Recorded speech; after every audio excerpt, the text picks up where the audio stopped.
नमस्कार दोस्तों, मैं मीता गुप्ता, किस्से कहानियाँ सुनाने वाली आपकी मीत। जैसा कि आप जानते हैं, इस समय यूं ही कोई मिल गया के दूसरे सीजन का छठा एपिसोड आपके सामने आ चुका है। आपने उसे बेहद प्यार दिया है, बेहद सराहा है। इस एपिसोड के टीजर को 34,000 से भी अधिक व्यूज मिले और इसके मुख्य एपिसोड को 7,000 से भी ज्यादा व्यूज मिले। इन व्यूज के लिए, आपके संदेशों के लिए मैं हृदय से आपका आभार व्यक्त करती हूँ। आपने मुझे सुना, आपने मेरे द्वारा प्रस्तुत किए गए विषय को समझा और ये विषय है प्रेम। वैसे एपिसोड का नाम है जा जी ले अपनी जिंदगी। लेकिन जिंदगी तो तभी जिंदगी है ना जब उसमें प्रेम हो। जब प्रेम ही नहीं होगा तो जिंदगी जिंदगी कैसे होगी? क्योंकि प्रेम ही हमें जीने का आधार देता है। प्रेम ही वह जमीन है जिस पर हम खड़े होकर समाज में अपने रिश्तों का ताना बाना बुनते हैं। इस एपिसोड के लिए मुझे अनेक संदेश प्राप्त हुए। उनमें से कुछ संदेशों को मैं आपके सामने प्रस्तुत करना चाहूंगी। सबसे पहले मैं संदेश पढ़ना चाहूंगी अपने अग्रज श्री वेंकटेश सूर्यवंशी जी का, जो अहिंदी भाषी हैं, कन्नड़ हैं, परंतु हिंदी से अत्यधिक प्रेम करते हैं। आप कर्नाटक में रहते हैं। आप लिखते हैं, प्रेम के विषय में तो भावनाओं को अपने पूर्ण नियंत्रण में रखना ही होगा, क्योंकि बिना सोचे कुछ कर गए तो परिणाम बहुत दुखदाई हो जाते हैं और सारे परिवार को उसकी आंच में झुलसना पड़ता है। अपने परिजनों पर विश्वास रखें, वे बहुत सोच समझकर आपके लिए कुछ सही निर्णय लेते हैं। अपने बच्चों के भविष्य को सदैव ही अपनी दृष्टि में रखकर कुछ करते हैं, नहीं तो शीघ्रता में लिया हुआ कोई भी निर्णय खाई में भी गिरा सकता है। तो ये एक लंबा सा संदेश है जिसका एक अंश मैंने आपके सामने प्रस्तुत किया है। इसके बाद मैं संदेश पढ़ना चाहूंगी मोनिका बेलानी का, जिन्होंने लिखा है सच एंड इंस्पिरेशन। उपमा साहू जी का, जो लिखती हैं वेरी नाइस। विक्टोरिया वोहरा जी का, जो लिखती हैं रिस्पेक्टेड मैडम, बहुत सुंदर आवाज और मोटिवेशनल वीडियो। पूजा बेलानी जी लिखती हैं गुड। अवधेश शर्मा जी लिखते हैं आदरणीय श्रीमती गुप्ता जी को चरण स्पर्श, अद्भुत आवाज। पुष्पलता तनेजा जी, जो मेरे लिए बहुत ही आदरणीय हैं, आप लिखती हैं बहुत बढ़िया अभिव्यक्ति। कृष्णा गोयल जी लिखती हैं बहुत अच्छा जी। राजीव अग्रवाल जी लिखते हैं बहुत सुंदर। नीरज गुप्ता जी लिखते हैं वेरी नाइस मैम। प्रतिभा शुक्ला जी लिखती हैं, मैम आपकी आवाज में वो शक्ति है कि बंजर भूमि भी गुलजार हो जाए, शिशिर में बसंत का आभास हो जाए और जो सुन ले आपकी मधुर वाणी वो कोकिल कंठ सरताज हो जाए। इस प्रशंसा के लिए बहुत बहुत धन्यवाद। आप आगे लिखती हैं, प्रेम एक अलग ही अनुभूति है। प्रेम किसी से भयभीत नहीं होता, प्रेम स्वार्थी भी नहीं होता, प्रेम तो त्याग का रूप है। इनका संदेश भी एक लंबा संदेश है जिसका एक छोटा सा अंश मैंने प्रस्तुत किया है। आपने आगे लिखा है, अ, मीता जी, आपके हर वाक्य में ये सभी भाव अपने आप को चुपके से छुपा कर रख लेते हैं।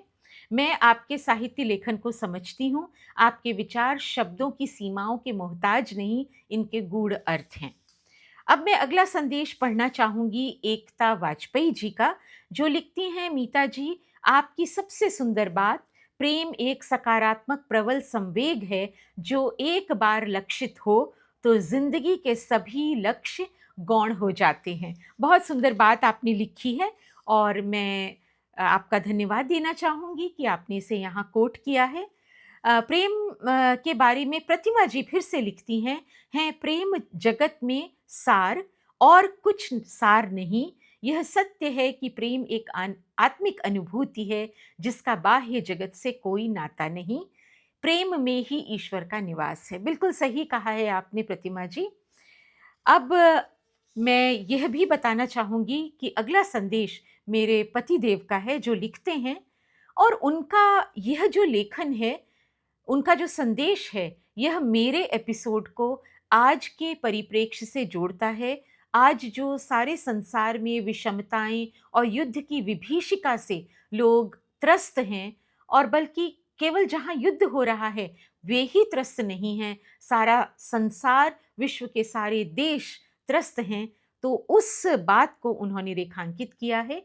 I connect your episode to the ongoing war between Israel, America, and Iran, telling somebody that you have to live according to his whims and fancies doesn't interest me. Everyone should be given proper space and allowed to live in this world following his own aspirations. बिल्कुल सच आपने कहा, जियो और जीने दो। मेरे episode का भी यही संदेश था। एक सुझाव मेरे पास आया है ऑक्सीमोरॉन जी का। वे लिखते हैं, मैम आवाज़ में कुछ बनावटीपन लगता है, वॉइस को थोड़ा नेचुरल कीजिए। बिल्कुल आपका सुझाव सर आँखों पर, और मैं इस सुझाव को मानने का, इसे अपने कार्य में तब्दील करने का पूरा प्रयास करूँगी। अगला संदेश है भागेश अग्रवाल जी का, और इस संदेश में मेरी एक बहुत ही प्रिय मित्र प्रज्ञा गुप्ता जी अपनी बात कह रही हैं इमोजीज के माध्यम से। एकता वाजपेयी जी का संदेश एक बार और आया है। वे कहती हैं, सुगंध भी संतुलन से ही है। उन्होंने एक बात और कही है और कोट किया है उन्होंने, मंदर बंदर के मरे हुए बच्चे की भांति प्रेम को सीने से लगाए घूमना। एक और चीज़ उन्होंने रेखांकित की है जो जब मैं इसे लिख रही थी तो मुझे भी बहुत अच्छी लगी थी, कि पुरुष जब प्रेम में होते हैं तो ज़्यादा जुड़े होते हैं शिद्दत से, चाहे इसके लिए उनका वर्तमान ही क्यों ना बलि हो जाए। तो ये बात उन्होंने लिखी है, जिसके लिए मैं उनका आभार व्यक्त करती हूँ। और साथ ही साथ मैं यह भी बताना चाहूँगी कि अगला एपिसोड यानी 7वां एपिसोड रिलीज़ होगा 10 अप्रैल 2026 को। इसका टीज़र उससे 3 दिन पहले आएगा। तो आप सभी से अनुरोध है, कृपया टीज़र देखिए और मेरे मुख्य एपिसोड को भी देखिए। इस एपिसोड का शीर्षक है, यूं ही नहीं दिल लुभाता कोई। सच में दोस्तों, हमारे दिल को कौन लुभाता है?